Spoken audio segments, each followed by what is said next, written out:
पहचान, तुम जाओगे खीमों में नजर डालना, जिसके दाएं आंख पे चादर पड़ी हो समझ जाना वही मेरी माँ तशरीफ फरमा है। मालिक इब्न दीनार ने सब छोड़ा बोला, भाग खड़े हुए, पूछने लगे फकीराना अंदाज, पूछते पूछते पहुंचे एक खीमे के करीब गए। लोगों ये बताओ वो औरत तुमको दिखती है क्या जो चादर डाले रहती है? हाँ हाँ वो फला खीमे में रहती है। मालिक इब्न दीनार जैसे उस खीमे के करीब गए तो अंदर से दिल धड़क रहा था, हाँ कपकपा रहे थे, लर्ज़ बरंदाम थे। जैसे ही खीमे का पर्दा खोला क्या देखा मालिक इब्न दीनार ने? सईफा है, कमजोर सी गुड़िया है, मुसल्ले पे सजदा कर रही है, एक चादर का टुकड़ा है जो चादर का एक हिस्सा अपनी दाएं आंख में डाले हुए। मालिक इब्न दीनार बोले अस्सलामु अलैकुम व रहमतुल्लाहि तआला व बरकातुहू। अंदर से जवाब आया वालेकुम अस्सलाम व रहमतुल्लाहि तआला व बरकातुहू। कहा आपसे मैं कुछ पूछ सकता हूँ? कहा पूछो सर, क्या पूछना है? कहा तुम अब्दुर्रहमान इब्न सीरान की माँ हो, तुम अब्दुर्रहमान इब्न सीरान की माँ हो, तुम अब्दुर्रहमान इब्न सीरान की माँ हो। ज़ईफ़ा ने तड़प के जवाब दिया उस नालायक का नाम न लिया करो मेरे सामने। जब जब कोई नाम लेता है मेरी आंख में दर्द हो जाता है। मालिक इब्न दीनार फरमाते हैं उनके नाम से तुम्हारी आंख के दर्द का क्या ताल्लुक है?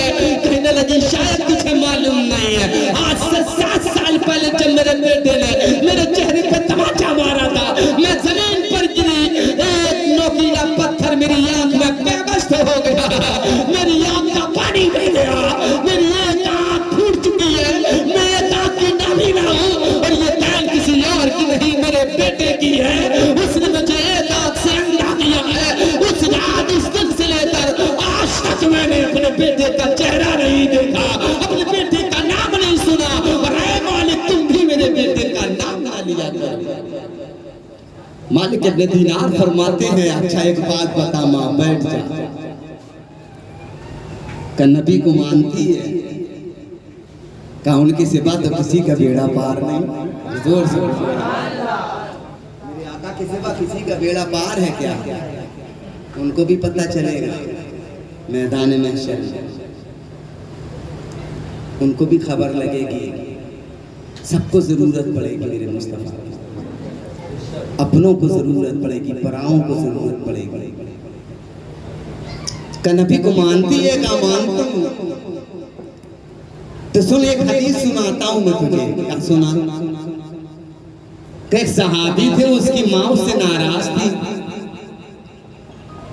जब सहाबी का मौत का वक्त करीब आया तो रूह का आखिरी डोरा पलटता ही नहीं था, रूह निकलती ही नहीं थी, जाकली का आलम था तड़प रहा। फिर क्या हुआ? तो तमाम लोग जा जा के नबी से बताए कि अल्लाह के हबीब तुम्हारा आशिक है मगर रूह नहीं निकलती है। मेरा नबी कमरी वाला नबी तड़प के पहुंचा कि मेरा सहाबी मेरा आशिक है। जाके देखा तो आखिरी डोरा चल रहा है मगर रूह निकलने के लिए तैयार नहीं है। जिब्रील अमी आए, अर्ज किया या रसूल अल्लाह इसकी रूह तब तक कज़ा नहीं होगी, तब तक जुदा नहीं होगी जब तक इसकी माँ इससे राजी नहीं होगी। अल्लाह के हबीब ने फरमाया लकड़ी लाओ, गट्ठर बनाओ, इस बच्चे को उसी लकड़ी के गट्ठर पे डालो, आग लगा दो। माँ ने जब सुना तो तड़प गई, कहा या रसूल अल्लाह इतने बेरहम आप कैसे हो सकते हैं? आप तो रहमतुल लिल आलमीन हैं, मेरी आंखों के सामने मेरे बेटे को जलाओगे? अल्लाह के हबीब फरमाते हैं इससे बेहतर है कि वो मैदान महशर में चले, अज़ाब दोज़ख में चले, जहन्नम में चले। मैं इससे पहले तेरी आंखों के सामने चला के बताना चाहता हूँ कि जिस तरह तेरे सामने ये बच्चा चल रहा है, इससे कई गुना ज्यादा तेरा बेटा कयामत में चलाया जाएगा। तेरी नाफरमानी के सबब इतना सुनना था, माँ तड़प के बोली खबरदार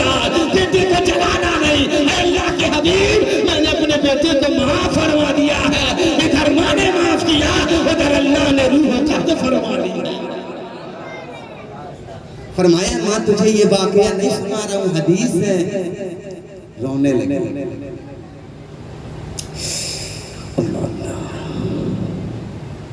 तुमको क्या हुआ? कहती मालिक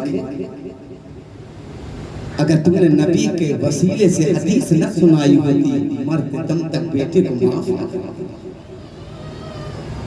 जा अगर नबी की बात आ गई है तो उस पैगंबर आदम के सदके में मैंने अपने बेटे को माफ कर दिया। लाओ ऐसी औरत कहीं से पूरी दुनिया खराब चलो, फिर बताना मुझे कि पूरी कायनात में तुम्हारे लिए भी कोई रहम वाली है। अंधेरों में तड़प के रोने वाली का नाम माँ है, तेरे लिए पड़ोसियों से लड़ जाने वाली का नाम माँ है, तेरे लिए अपने शौहर की डांट खाने वाली औरत का नाम माँ है, आधी रात में अपने पेट से खाना चुरा कर अपने बच्चे को छुपाने वाली औरत का नाम माँ, तहज्जुद में रो रो के तेरे लिए दुआ करने वाली का नाम माँ है, अल्लाह की बारगाह में गिड़गिड़ा कर अपनी औलाद के हक में दिल से दुआ मांगने वाली औरत का नाम माँ है।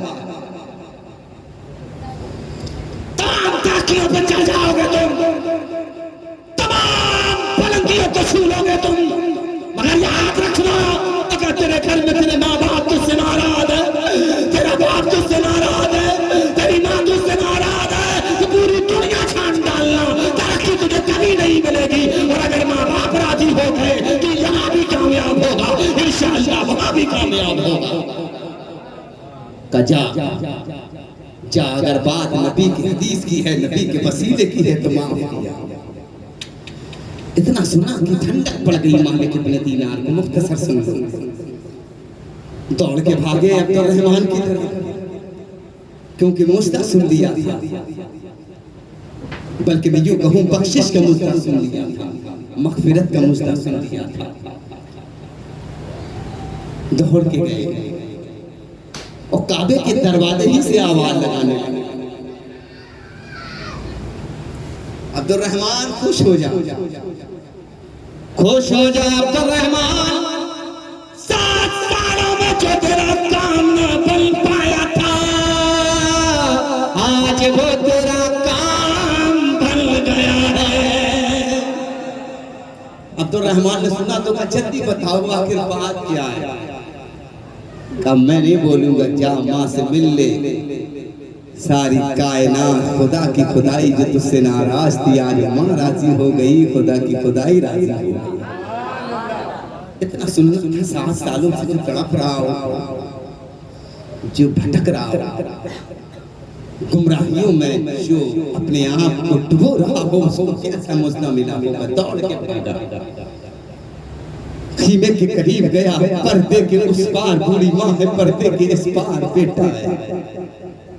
कदमों की आहट मिली तो ज़ईफ़ा बोली लगता है मेरा अब्दुर्रहमान आ गया, लगता है मेरा नूर नज़र आ गया। ओ बेटा 7 साल हो गए मैंने तेरा चेहरा नहीं देखा। बेटे ने कहा माँ मैंने तेरा चेहरा नहीं देखा। इधर से बेटे ने सलाम किया, अस्सलाम वालेकुम, अंदर से माँ ने जवाब दिया वालेकुम सलाम। ओ नूर नज़र अंदर आ जा, 7 साल हो गए तेरा नूरानी चेहरा नहीं देखा।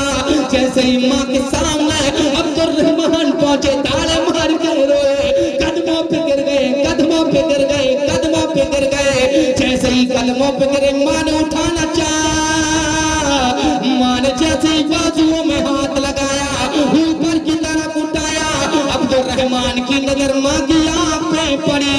अर्ज़ किया माँ माँ माँ क्या हो गया? जब मैं तेरे पास था तेरी आंखों में उजाला था, आज तेरी आँख में फूटी क्यों देखता हूँ? माँ ने बड़े प्यार से दुलार से कहा भूल जा, जो तमाचा तूने मारा था उसी के जरिए ये आँख फूटी है। अब्दुर्रहमान इब्न सीरान तड़प गए, ओ माँ मैं तो वाकई माफी के लायक न था, तेरी आँख फूटने का सबब मैं बना, मैं माफी के लायक नहीं। ओ माँ माफ करेगी मुझे, कला मैंने तुझे बहुत पहले माफ कर दिया, सीने से लग जा। नूर नजर को जैसे सीने से लगाना चाहा तो हाथ क्या देखा कि दाया बाजू बेटे का नजर ही नहीं आता। फिर बार बार हाथ को लगाया तहज्जुद में मुताज्जब होकर के, क्या देखती है कि दाया बाजू ही बेटे का मौजूद नहीं है।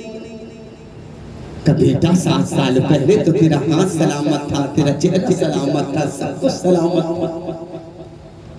ये हाथ कब खत्म हो गया, कब कट गया? का अम्मा जंगलों में भटकता रहा मगर सुकून नहीं मिला, मस्जिदों में सजदे करता रहा मगर चाशनी नहीं मिली, खुशबू और खुशबू नहीं मिला। कुरान पढ़ता तो कुरान की चाशनी नहीं मिलती, सजदे करता तो सजदों में रंगत नहीं आती। अम्मा मैं समझ गया, खुदा की इबादत में अगर खुशी नहीं मिलता तो सबब ये हाथ है। अगर मैदान महशर में खुदा ने पूछ लिया कि इस नाफरमानी वाले हाथ को लेकर आया क्या है, तो मैं रब की बारगाह में मुंह कैसे दिखाऊंगा? अम्मा मेरा दिल तड़पा, मैंने तलवार उठाई, मैंने तलवार उठाई और अपने दाएं बाजू पर तलवार चला दी। अम्मा मैंने वो हाथ ही काट दिया जो हाथ तेरे चेहरे के करीब गया था। अम्मा मैंने वो हाथ ही खत्म कर दिया जिस हाथ को तेरी नाफरमानी की थी। अम्मा मगर क्या बताऊं अम्मा, हाथ भी काट दिया फिर भी 7 साल हो गए। अल्लाह की बारगाह में जब जब जाता हूँ लाला पैक की आवाज आती है, लाला पैक की आवाज आती है। अम्मा मालिक इब्न दीनार ने काबे से आवाज सुनी, मालिक जाके बता अब्दुल रहमान से आज उसकी माँ राजी हो गई है, हमने अब्दुल रहमान का इस साल का भी हज कबूल किया, 6 साल का भी हज कबूल कर लिया है, इसलिए कि माँ राजी हो गई है, इसलिए खुदा। अल्लाह रब्बुल इज्जत ने कुरान मजीद में इरशाद फरमाया, वला तकुल लहुमा उफ़्फ़िन, अपने माँ बाप को उफ़ तक कहा, वला तनहरहुमा, उन्हें झिड़का मत करो। वैसे ध्यान से सुन ले, हुमा की ज़मीर तस्निया की है, उर्दू में यूं समझे कि उसमें 2 सिरे, एक माँ की तरफ इशारा है, एक बाप की तरफ इशारा है। लोग समझते हैं माही बस माही के कदमों के नीचे जन्नत है, तो सुनो फिर जन्नत का दरवाजा बाप को बनाया गया है। अल्लाह के नबी फरमाया करते थे माँ के कदम चूमा करो, बाप के हाथ चूमा करो, क्योंकि तुम यहाँ जन्नत की चौखट चूम लोगे, वहाँ जन्नत का दरवाजा चूम लोगे। और चूमते चूमते किसी चीज में निशान नहीं बन जाता है, बोलो बनता कि नहीं बनता?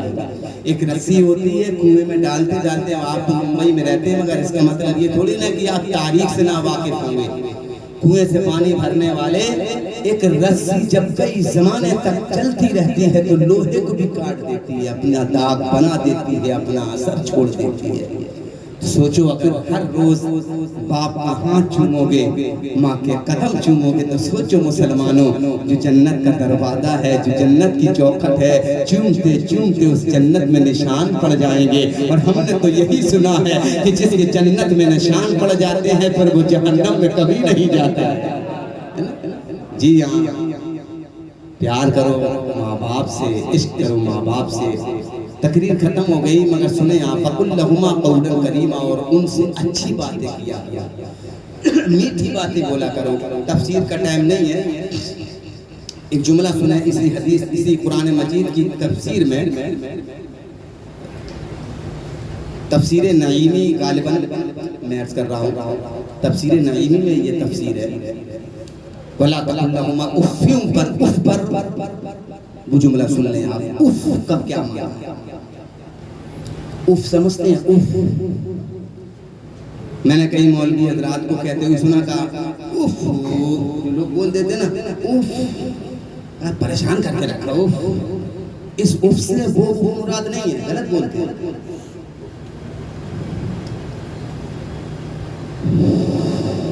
ये आवाज सुन रहे हैं?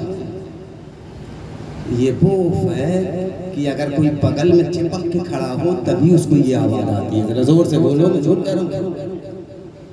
बात की बारीकी को समझना। मैं बगैर माइक में हूँ, आपको नहीं सुनाई दे। इस उफ के बारे में लिखा है, इस उफ के बारे में हुक्म है कि जो उफ की आवाज तेरे सिवा कोई सुन नहीं सकता, वो उफ तक कहना न माँ बाप की बारगाह में हराम है। सोचिए, यहाँ तक मैंने पढ़ा है कि एक वक्त आता है माँ बाप पर, सुन लें आपके काम की बातें हैं, रातें रोजाना मिलती है, रोजाना सुनते हो तो ये सो के ही तो गुमराह हो गई मेरी बात। पहले के बाबूजी मुसलमानों का हाल ये था कि सबसे पहले जागने वाली कौम का नाम मुसलमान था, जरा जोर से। अब सबसे बाद में जागने वाली कौम का नाम मुसलमान।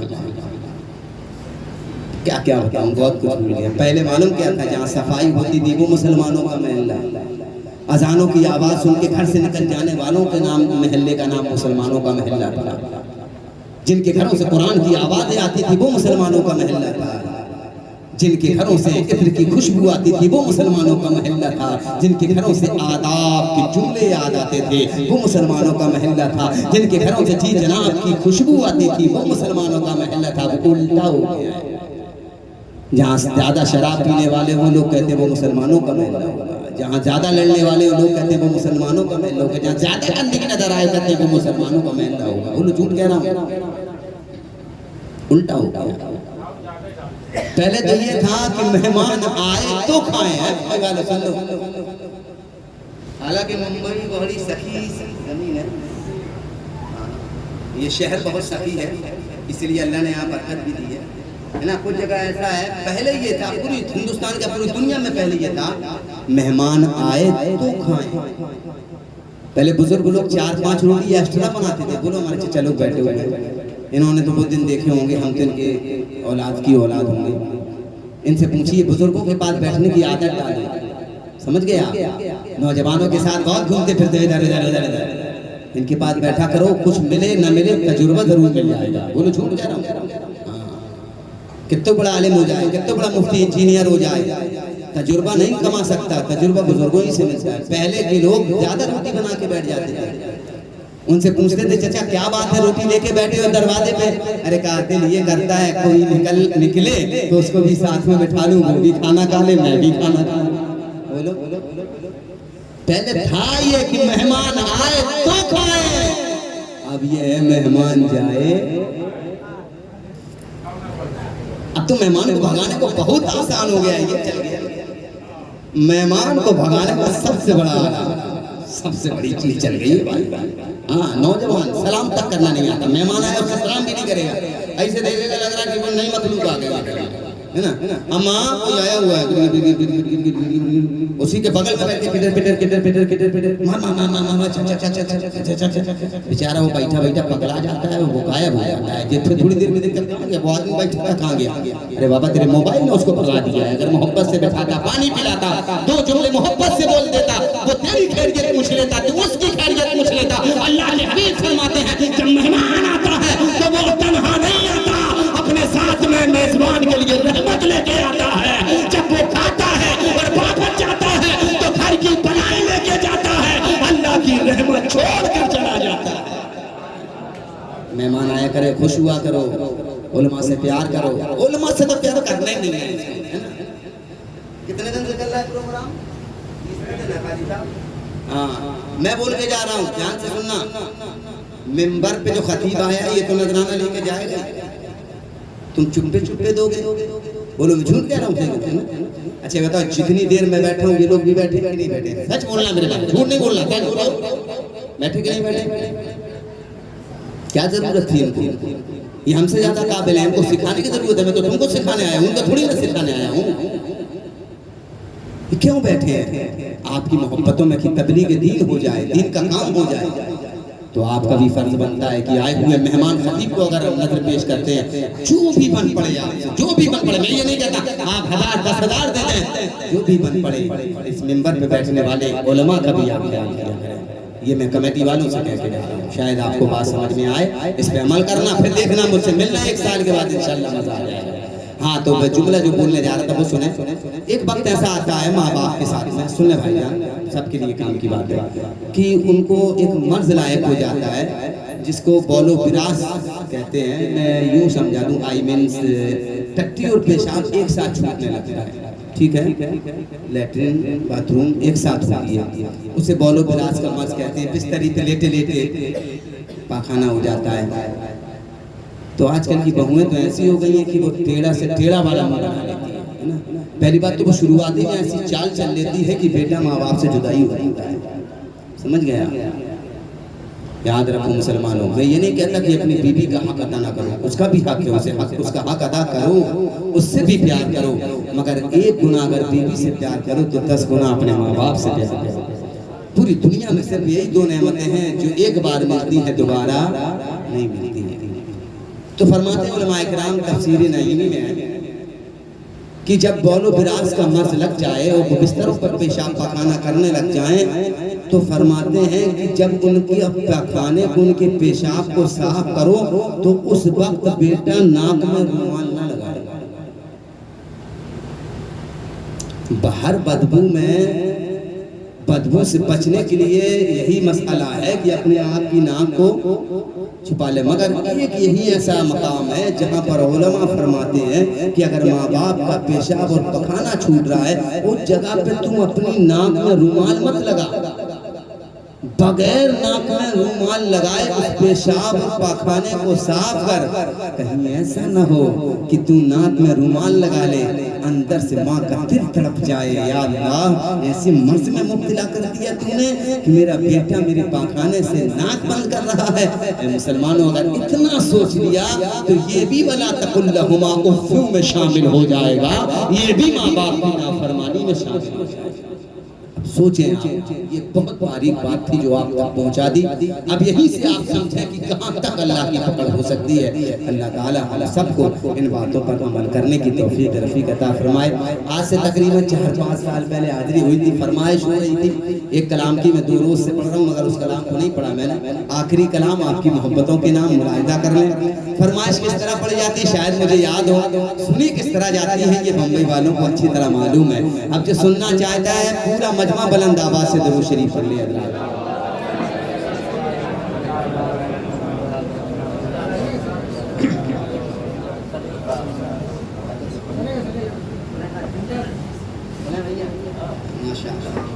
या हमारा दाया बाया बाजू दोनों मजबूत है कि नहीं, और जितने आप आए हैं ना इससे कई गुना ज्यादा अल्लाह के फरिश्ते तशरीफ लाते हैं। इंदा ज़िक्र स्वालिहीन तनज़्ज़िलुर रहमा, अल्लाह के हबीब ने फरमाया जहाँ स्वालिहीन का जिक्र होता है वहाँ अल्लाह की रहमतों का नुज़ूल होता है। जब तक बैठोगे रहमतों में रहोगे। जिम्मेदारी गारंटी से पढ़ रहा हूँ, मतले से लेकर तमाम अशार तक एक एक शेर आपको समझ में आएगा, एक एक शेर आपको पसंद आएगा। मैं पढ़ रहा हूँ, मुलाहिदा कर लें। अब बोला